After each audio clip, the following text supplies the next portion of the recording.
I'm tired and I'm angry, and I think Jews around the world can relate to this when I say how exhausted I am of having to do the job of the media, of other Jews who are silent during these hostage releases that Hamas is putting us through every fucking Saturday now on Shabbat. You think they're doing that by accident? No, they're doing it to torture us on our day that we're supposed to be at peace so that we can be in pain.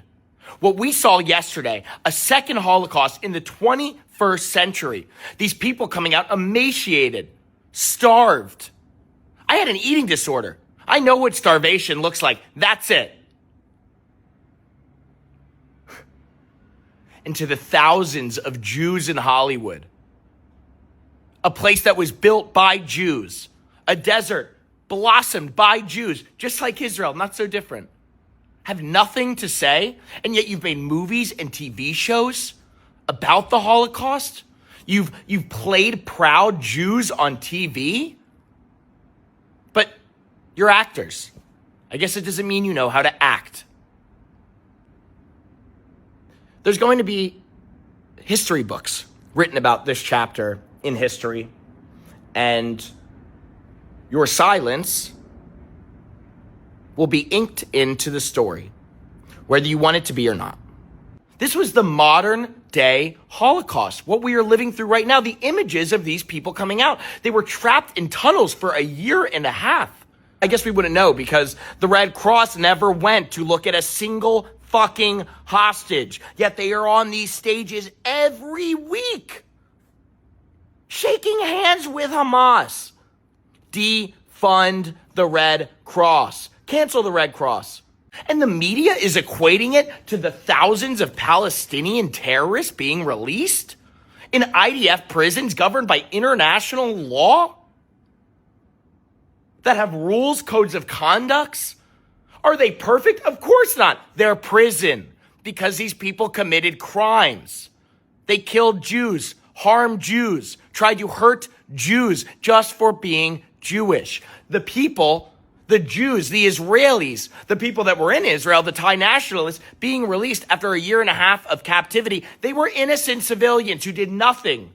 They were dancing on 10/7, living in kibbutzes and communities that advocated for peace with the Palestinians. They're not the same.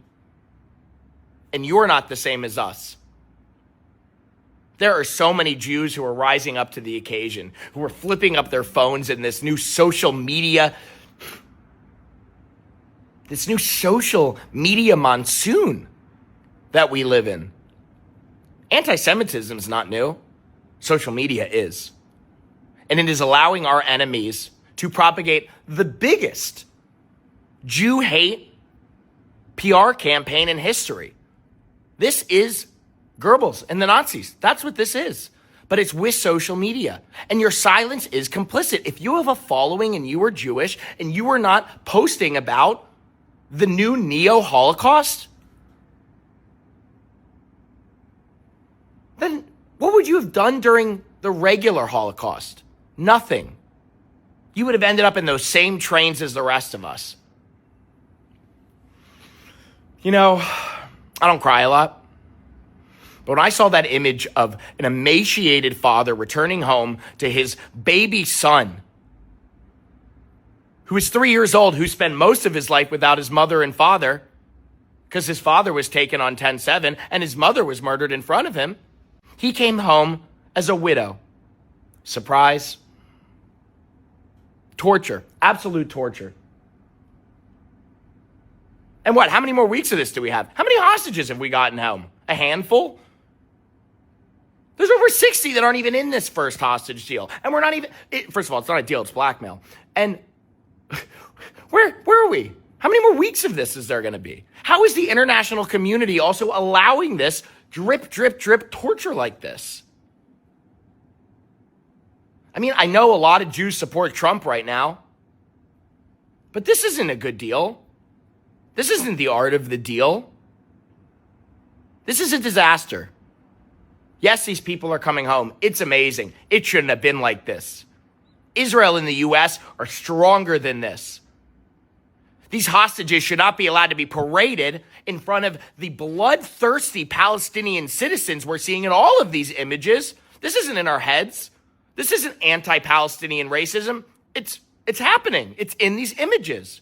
And we can't even show what's happening. Not only are they running around in Gaza, parading these tortured people around, these Jews around, like they're a trophy to be thrown around in the air for celebration, like a World Cup.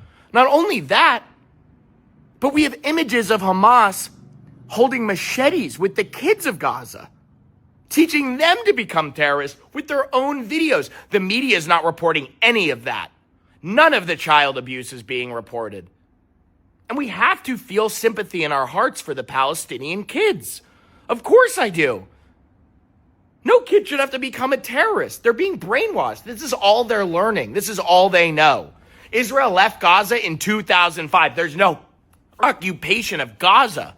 And yet the Palestinian propaganda would have you believe that Israel is the one who is torturing the Palestinians. The Palestinians are indoctrinating themselves. I mean, at least, thank God, Trump is not looking at a two-state solution tomorrow. I used to believe that. I want to believe it. But what two-state solution? They don't want a state. They want to destroy Jews. They want to kill Jews. And social media is only making things worse. I was shadow banned this week. You know what I was shadow banned for?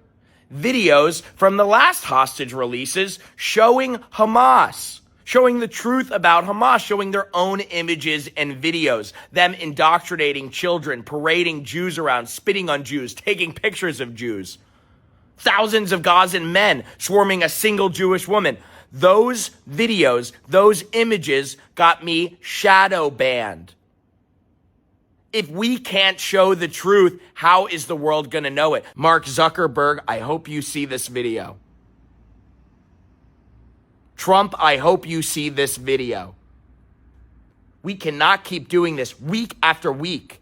I don't want to post about this anymore. I'm exhausted. The Jewish people that care, that are flipping up their phones right now to do the media's job for them, to fight against the biggest social media campaign in history against the Jewish people, are exhausted.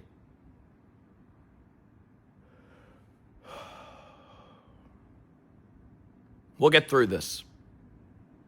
Because we are the light in the darkest. And when we are persecuted, we pounce back stronger. I've been in Israel most of this winter, and I can tell you firsthand, the resilience of the Jewish people, of the Jewish state, has never been so strong, even as we're going through more sorrow than we've ever been through. Now, I'm writing a book about the history of anti-Semitism right now. And it's wild to be writing a book about how Jews have been the biggest scapegoat in history, while we are once again being scapegoated. This whole thing is simple. The radical Muslims of the Middle East want to create a caliphate across the entire world, but especially starting with the West. They're doing a great job in Europe. They've conquered the entire Middle East and most of North Africa. They're all Muslim. About 55 Muslim and Arab states. One little dot Jewish state is the thorn in the Islamist lion's paw. That is what this is about. Jews are colonizers. We're the only religion that doesn't spread. We have a 2-year waiting list. We're not trying to take over anything.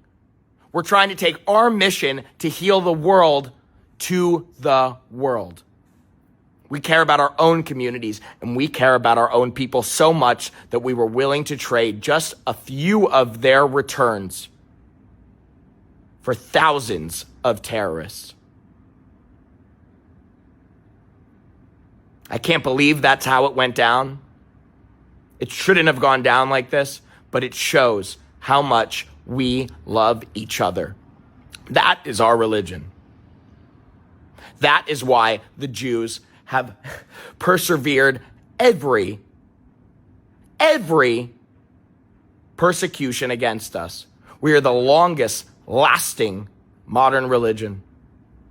And the Judeo values that became the Judeo-Christian values built the West. So if you care about the West, if you are a Christian who cares about those values, if you are a person who has a moral compass, who isn't a coward, pick up your phone and fight the propaganda war with all of us. Because we need it. There are over 1 billion Muslims. There are over 1 billion Christians. Jews are 0.02% of the population. We can't fight this propaganda on our own. And we are doing it while we are in the biggest pain we've been in 75 fucking years. I'm Yisrael Chai. Don't be a coward right now. The history books are being written. My book is being written. How are you going to be written in them?